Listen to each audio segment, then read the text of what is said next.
Well, Michigan is changing, not just in the headlines, but in the rules and systems shaping daily life. I'm Sherry Jones, and this is Impact Michigan from WKAR.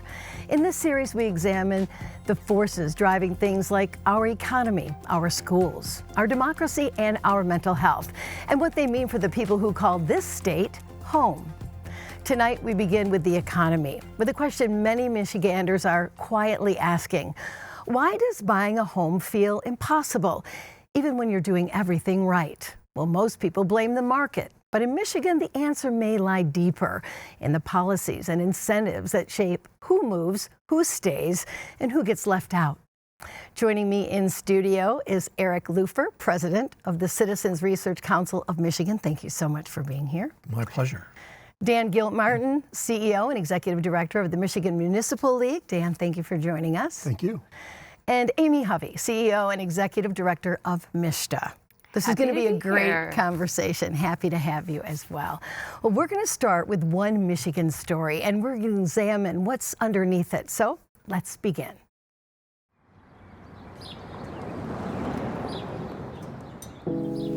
I really did think that we would be able to afford something bigger in a neighborhood we both wanted to live in and have our children raised in.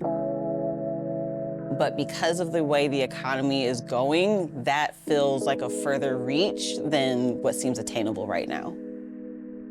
I bought this house in 2019 and I was 25 years old. My parents have always talked to me about finances. They helped me build my credit score when I was in high school, so they helped prepare me to be able to buy my first home, and they helped me find the first-time home buyer program through the state of Michigan, where they were offering up to $10,000 towards your down payment. Owning a home at 25 told me that this was my starting point. So now that I am 32, I think of this home as this was my starter home. I initially bought it before I met my fiance, and now we're thinking about having kids. So to me, a bigger home makes more sense, but financially, it doesn't. When my fiance Kyle moved into the house, one, he was surprised that I owned a house. When I met him, he was renting in an apartment that technically was about the same square footage as my home. So for me, it was like, oh, we should probably get more space if we ever decide to start a family. When I bought my home, I was making about $50,000. Now that me and my fiance Kyle live together, our combined household income is $120,000. My current property tax is about $3,000 a year. I escrow my property tax and my homeowner's insurance into my monthly mortgage payment, which is about $810 a month. We did have the opportunity a couple years ago to buy one of our friends' homes in a neighborhood we both loved, but it was about $350,000. And when we sat down, looked at the numbers, it was going to be really tight. So we decided if we buy this house, we would be house poor.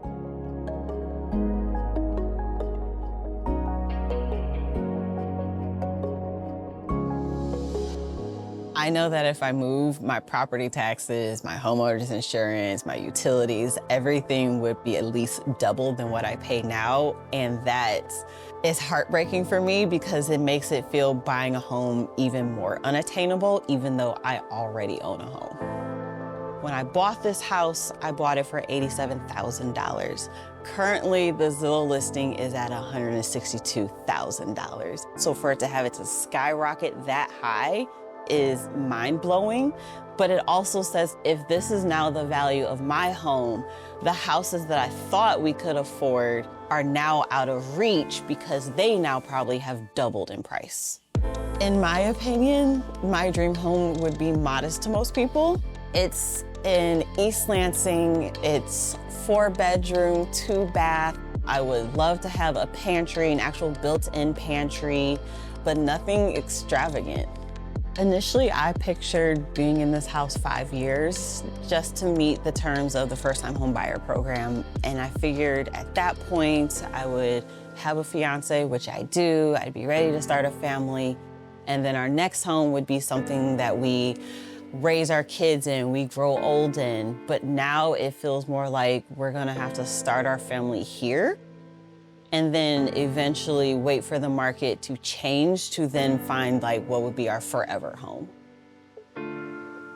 This is my living room, bathroom, bedroom. This house feels like a 2-bedroom house. It does not feel like it's 3 bedrooms. This is my kitchen. The one thing I didn't like about this kitchen is it didn't have a pantry, so we bought pantries. I can touch the soffit, definitely the ceiling fan.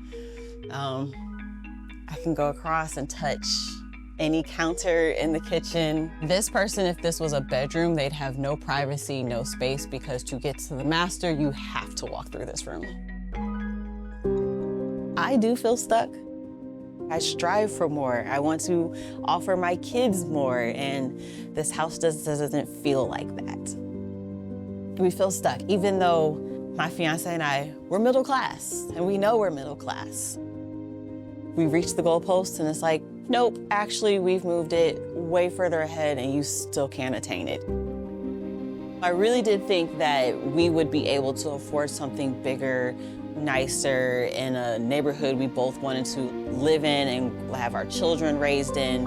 But because of the way the economy is going, that feels like a further reach than what seems attainable right now. We don't feel like we can afford those things anymore.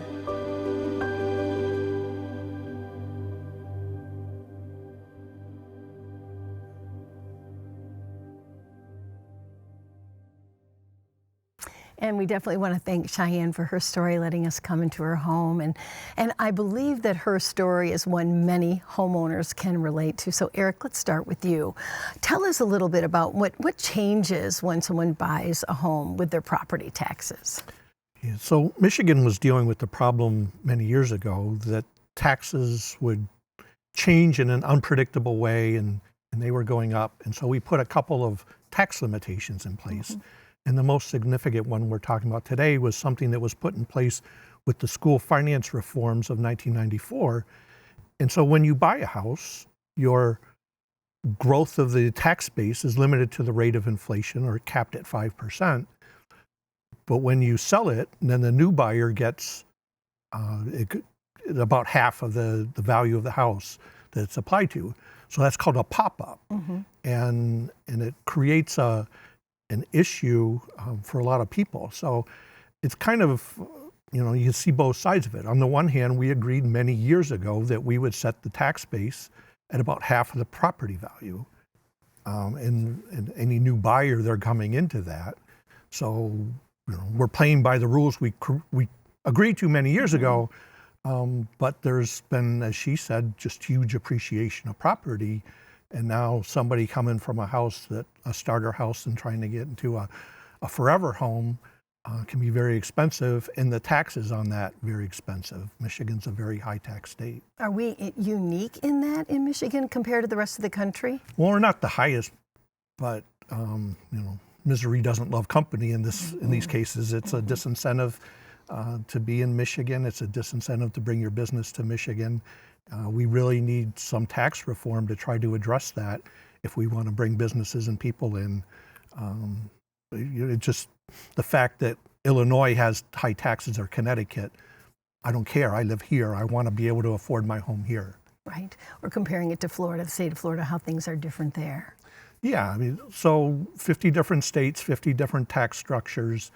Florida doesn't have an income tax, so yeah, it's a whole lot different. Or you can go to, some states don't have a sales tax. Every state has a property tax. But if you provide those different taxing authorities to the local governments, then they have, we call it like the three-legged stool, right? Mm-hmm. You're able to balance the budget, and you're not putting all the pressure on the property tax.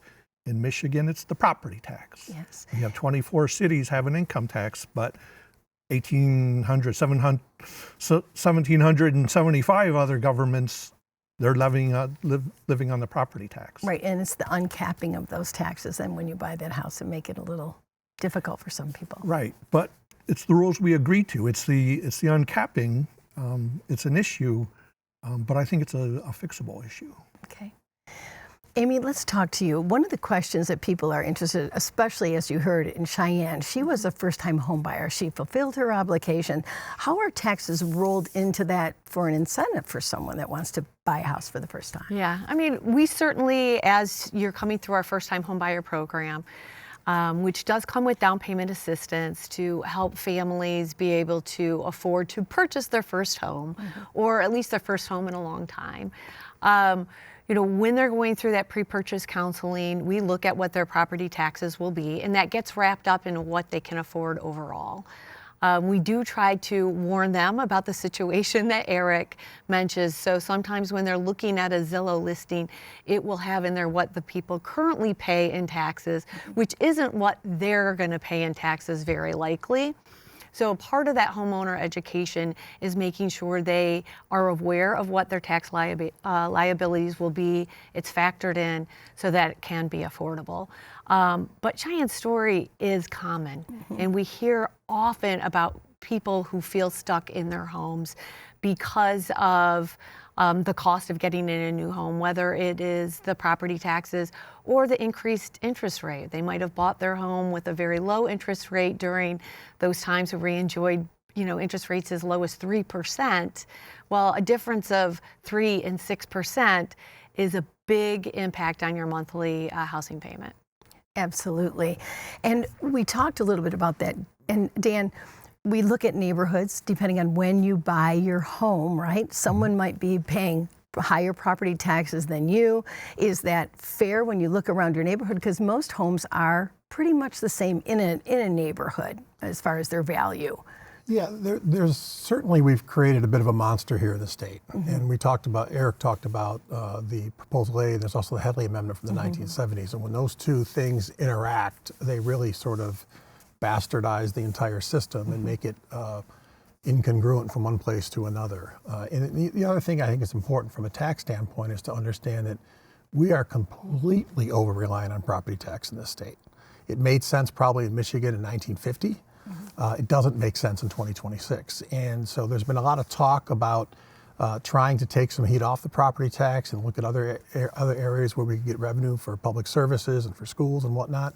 But there hasn't been the political will at this point in time to do that. So, you know, it's an obvious outcome of only giving local units and school districts one sort of real opportunity to raise money, and that's where you sort of get squeezed out on that. So it's really it's a bigger issue. We focus right on the property tax number and when we look at a house, for example, but it's really the entire structure that we've got to figure out, I think, in Michigan if we're going to be more competitive.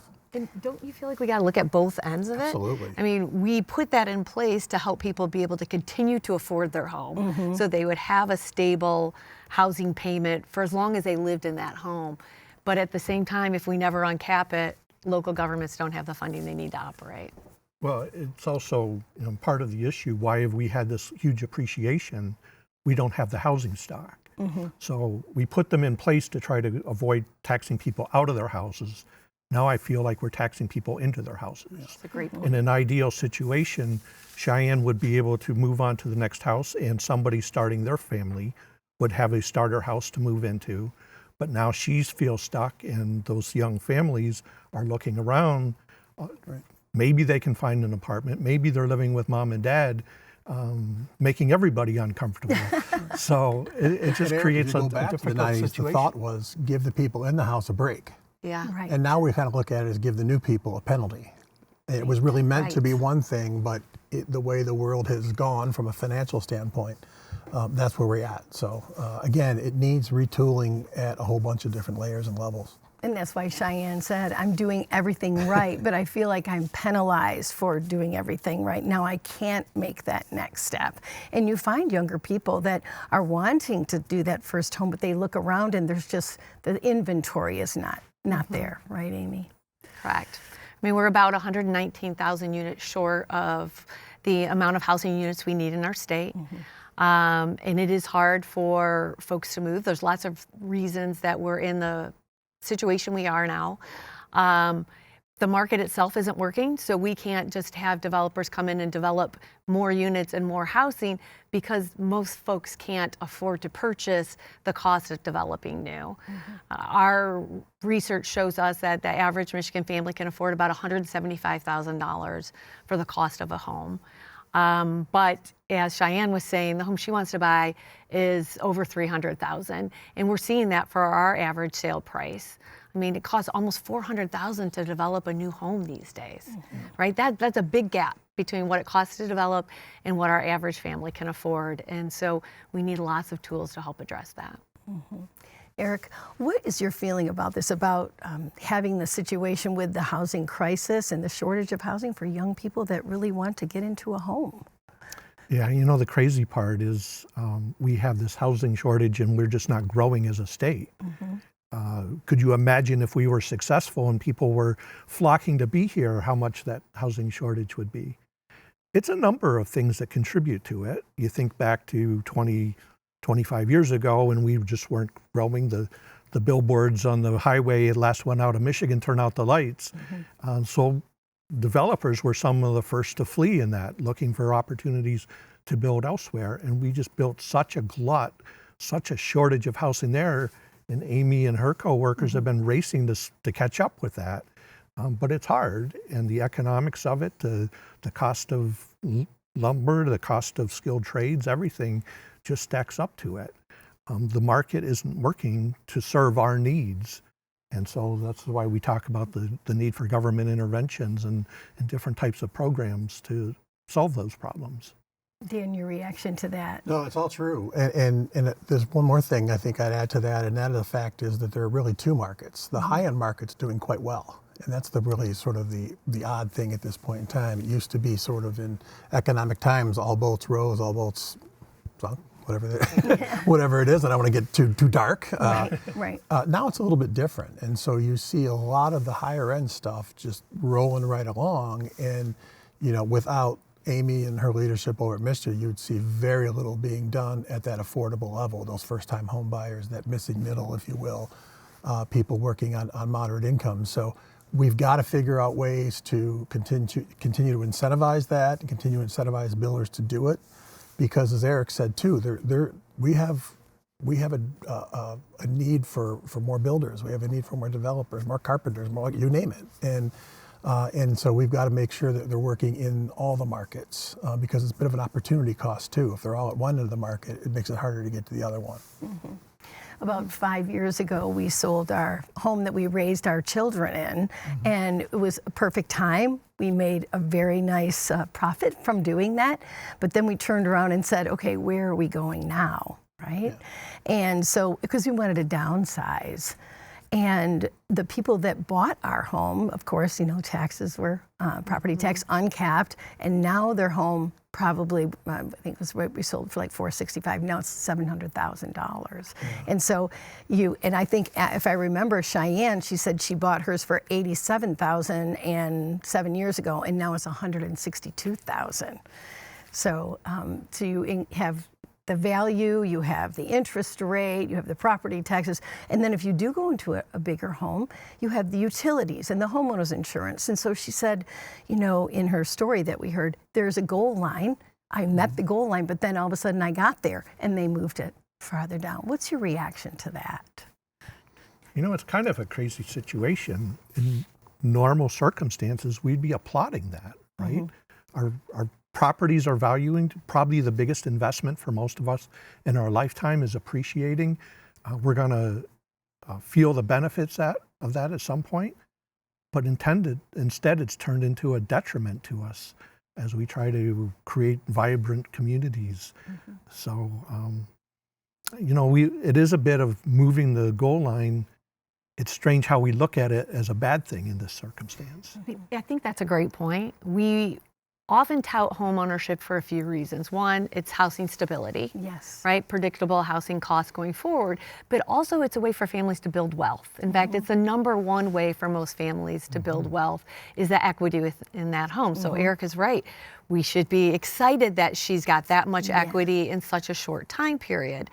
And we are, except for we don't we haven't had incomes grow at the same pace to be able to allow for that equity to be super meaningful in her next step. And so I think there's lots of different ways to approach that. One is, contributing to bringing down the cost of housing, but nobody wants their own property values to decrease, right? And so you've got to look at ways in which we're helping people to get into homes without impacting people's wealth.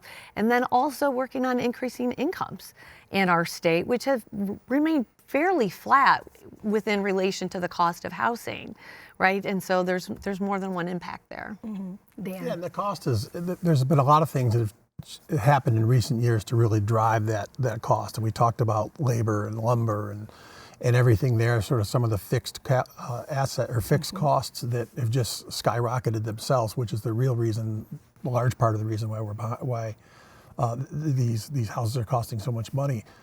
Other things is that, we sort of changed the system which we work in. I mean, I agree with you. It was like, I think 50% of Americans have all of their, over 50% of people's net worths are tied up in real estate in America, right? It's their house. Yeah, right. And you run into real issues when you sort of view that only as a investment tool, if you will, as opposed to somewhere you live. It used to be I'd live in my house and I'd get some long-term security, but now your mortgages you have get sold off, they get securitized, they get bundled, they get sold out on Wall Street. And there's this whole sort of commercialization around this. And you see investment firms coming in and buying up whole swaths of houses and everything. So it's a different market we find ourselves in now that's influenced by different things, and that has all sort of worked to drive costs through the roof. And that's different than the three of us bidding on your house in 1950, and one of us is going to get it and the other two are going to go down the street somewhere else. Now you've got all these other issues in the market that are driving the cost up, and it's not fair to people like Cheyenne. Eric? So this can have a really detrimental effect on communities if we can't really get people into housing, and let's talk a little bit about that. How do we rectify that? Well, the bottom line is Michigan, because we're not growing, is becoming a very old state. The median age is getting up there, and you look at many of our older communities, the suburbs around Michigan, around Detroit, many parts of northern Michigan, just very high median age, and the fact that people are not able to move out, the idea that you might downside and end up paying more property taxes than you were in your bigger house, we're keeping people there. So we're not bringing young people in. That affects the school system. It affects the need for parks. Just the turning over of properties to have vibrant communities is hampered by the situation we're in. I am across the state in my job, and I meet with employers everywhere, and they're having a hard time attracting employees to their job openings because there are not places for those folks to live. So we're seeing businesses that aren't able to grow, and which directly impacts the economy, our school systems, our small mom and pop, restaurants and service industry. We need to make sure we have housing that people can afford, that matches the incomes in our state. It is foundational to meeting all of our state goals, whether it is increasing the economy, improving literacy rates in our state, mental health. You were talking about the focus on mental health. We know that having a house is one of those basic needs that impacts all those things, including crime. I mean, it needs to be a focus. We have some great tools. We've come a long way. So, it's not like we're sitting still and just talking about the issue. We really are working hard at impacting and making a difference. We need more tools.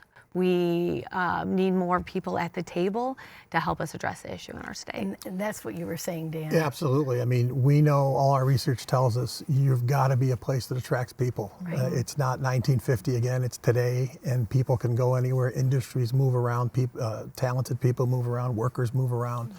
So if we're going to have places that people want to be in, we've got a real shot in this economy. But if we don't have those opportunities for people, we're going to continue to lag. And that's where we've all got to come together. The best communities out there anywhere in the world are places you can live in when you're a young person, you can raise a family in, you can retire in. And we need to have housing that matches all three of those areas at different income levels. If we do that, we got a real chance in this economy because of all the great bones here in Michigan, but we've got to do a better job with the housing.